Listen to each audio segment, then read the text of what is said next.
Secondly, I have to tell you that the women in the West have changed their styles, which is very, very dangerous for their society. Because they have also taken to the egoistical ways of men. So if men have gone, say, 10 feet, they have run after them again about, say, 8 feet and pulled back men even to go further than that. Now this is completely crossing your egos, because women do not have such possibility of egos normally. So competing men in ego, what you did, you have lost your complete maryadas of a woman. There's no maryada of a woman. Man has a maryada of a man. If a man starts behaving like a woman, he is not a man. In the same way, the women, if they start behaving like men, then they are no more women. They have lost their maryadas, they are out, so they get possessed. And that's why women, when they are egoistical, they become horrid. Their faces become horrid, they look horrid, their whole behavior is horrid. They can become dry like bean sticks, you see, and could be so hard as to hit you like an iron rod. They say the lady with the iron rod in her hand. All this happens because we have a maryada. We are the style as we are. If it's a rose, it's a rose. Be happy that you are a flower of rose. Now the rose wants to become the thorn.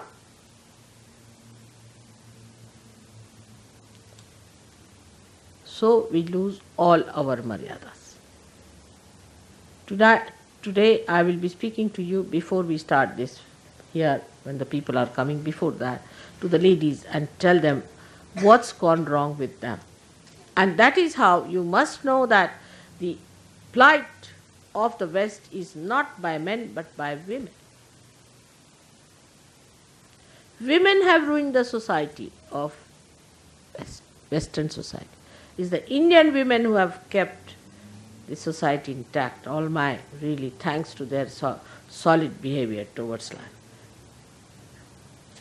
It is the women of this country who have ruined all that was so delicate, emotional, beautiful, love, affection, compassion. Women are there to give joy and happiness and emotional security to the whole society. While they take over, do this, keep that, do that. Even the husbands have become just like servants in the house. You haven't done the cleaning properly, you haven't cleaned the kitchen properly. I went to England, I was surprised, all kitchen cleaning and all that is so well done in England. You see, you have everything for cleaning this, cleaning that. I said, why it has happened? It's the men, you see, they had to do it, so they found out all the ways and methods. Has to be sparkling, all right. Sparkling you want, I'll get you such a thing that if you put in your hand will burn. All the acid is put everywhere. With a big glove in the hand, put it everywhere, right? And everything gets on. Then the children, you see, suffer. Because that's the job of a gardener.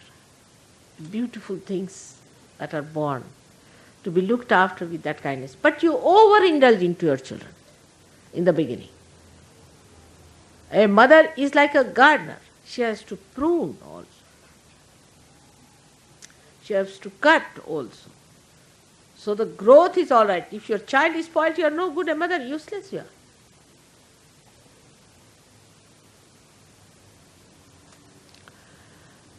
But you groom your husband, not your children. Just the other way around. Because ego is towards your husband, all the time grooming. Sit here, go there, what this, money, business, give me all the money, I keep all the money, everything. Now one may say that the law is such. If the law is stupid, the Sahaja Yoginis should not take to such a law. That law has ruined you all, I tell you. Because this is such an important part of life. It is such an important area of life that it should not have suffered.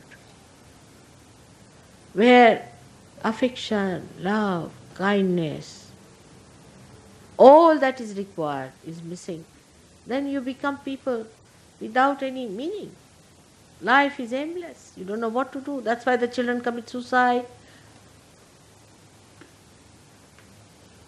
And then the love should be such that it should be proved. For that you must have wisdom, which also one does not develop, because if you run after your Muladhara chakra, how can you have wisdom?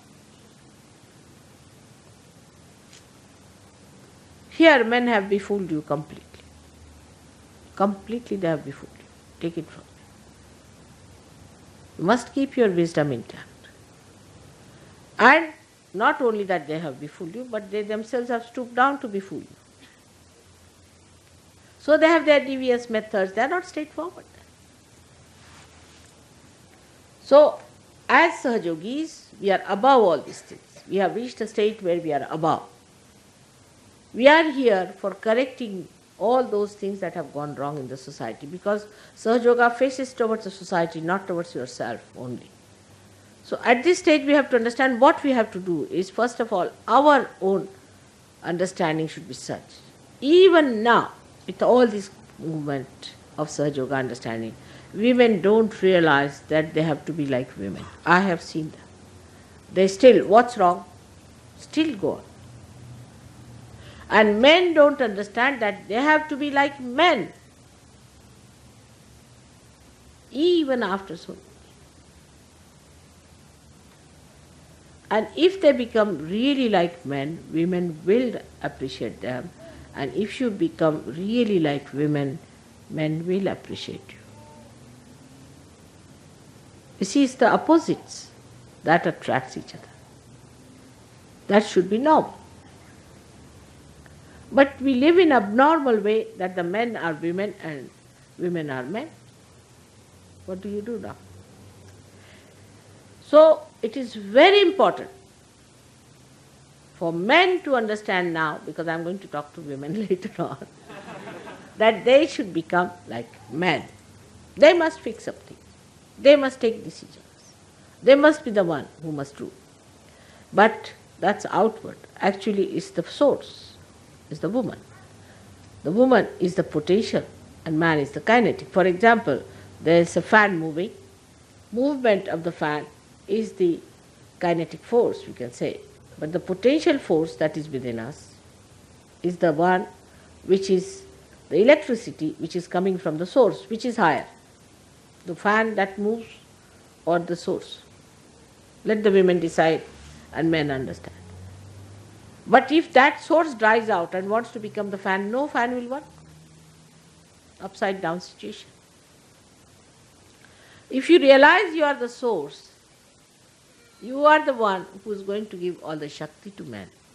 You will stop behaving like men. It doesn't mean that you cannot go to work, you cannot do, but take to work which is more suitable to women. Like I would not like a woman to have a bus driver's job, or a truck driver, or wrestler.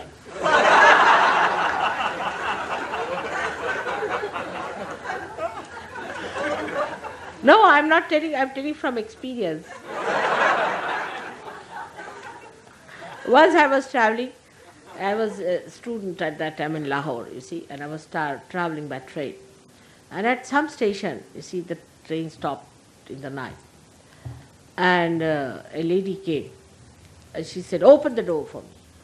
So I said, it's so crowded, all right, I'll try. And she said, if you don't open, I can break it. I said, how can you? She said, you don't know who I am? I said, who? She said, I'm Hamida Bano. I said, who's Hamida Bano? The wrestler lady. Oh, Baba. I said, thank God. I'll open. I said, if you are a wrestler lady, why are you coming in the ladies' department? Why don't you go to the men's? And she pushed the door so violently, she came up, I looked at her, I said, wow, what a person.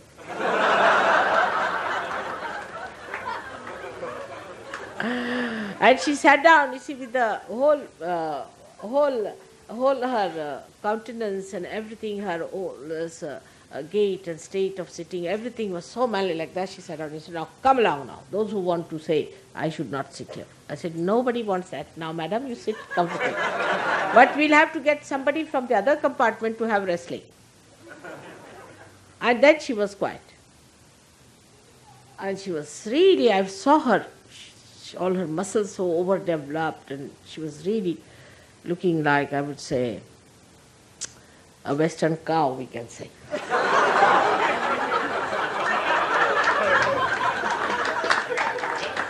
Like the cows here look like buffaloes, not like cows. Something very funny, I cannot forget that. You see, that experience, I was very young and I was really, I didn't know, felt like laughing, but I couldn't even laugh. I thought she'll box my.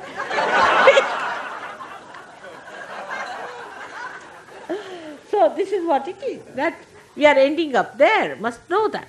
How far are we going? Are we going to become wrestlers? So this is what it is. One has to learn that it has been there for ages.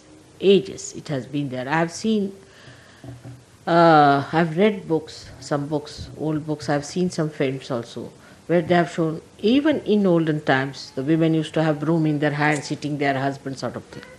We do have some of them, blessed in India, but there are very, very few women like that. Not a big number. But it may increase, God knows. See? So keep your fingers crossed. But I would say that this is what is happening. So with too much ego of man, which goes into left Shuddhi, they say not, let the women take over. It's all right, let them be satisfied. No more of their aggression. Let them have their own. So they do what they like. Men are not bothered. And they go into their left, this thing. There's no enjoyment of marriage or love. So now we have yesterday the other marriage, for the benefit of your children, for the goodness of them, all that, take your roles as women and men. Your roles are as women and men, and you will see you'll enjoy it. The quarrel should be on that role. The man wants to do something for you, should say, no. How can you do? That's too much for me. Let me do this work. As I have told you many a times how my husband, when he gets angry, he wants to wash his undershirt, you see, to show he's angry. Or when he's very angry, then he will clean the bathroom.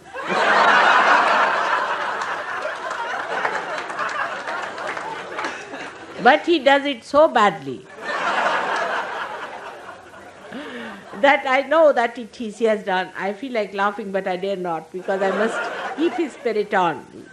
And then he starts talking in a very, you see, respectable way to everyone. Thou, he calls everyone thou, you see, thou. He says, thou are like that, thou are like that. So I know now he's really angry for something. But he won't say what is he angry with. See, then we have to find out what is he angry with, and if so, don't feel guilty, correct. Now you must find out what are the weak points of your husband, first of all, and of your wife. On what points she get upset. Now the attitude should be, we should not upset her, we should not make her angry, and another attitude of the wife the same way. Much more for the husband. So now what are the soft points on which he really gets upset? Just study. It's very simple. I laugh at it. Don't take it seriously, but be careful to avoid that. Now also find out what makes him happy. Like if I'm really, sometimes I never get angry, as you know that, I never get angry. But if I am showing off my anger, just let it be, it's all right, sit down. You understand, Sergio? All right. So, now how to show that, how to neutralize an anger of a person. Say now, supposing I am trying to show, if you put a child in my lap, finished, anger is gone. I cannot show anger with a child on my lap. It's simple. So you must find out, like my husband, you see, if he is angry, supposing, I know him, then if I tell him that, what about getting me a nice sari? Oh, finished, then he is very happy. He's saying, I have done him the greatest favor. See, like that. You see, you must find out what thing pleases your husband, what thing pleases your wife, and neutralize it. And you see, little things like that you must learn. This is the art of living. This is the art of living as a yogi life. The art of living is how with little few things, you see, how manage.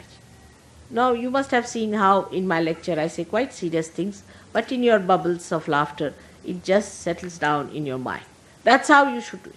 Because humor is one of the greatest things that puts the thing through, makes the person understand, and it doesn't harm anyone.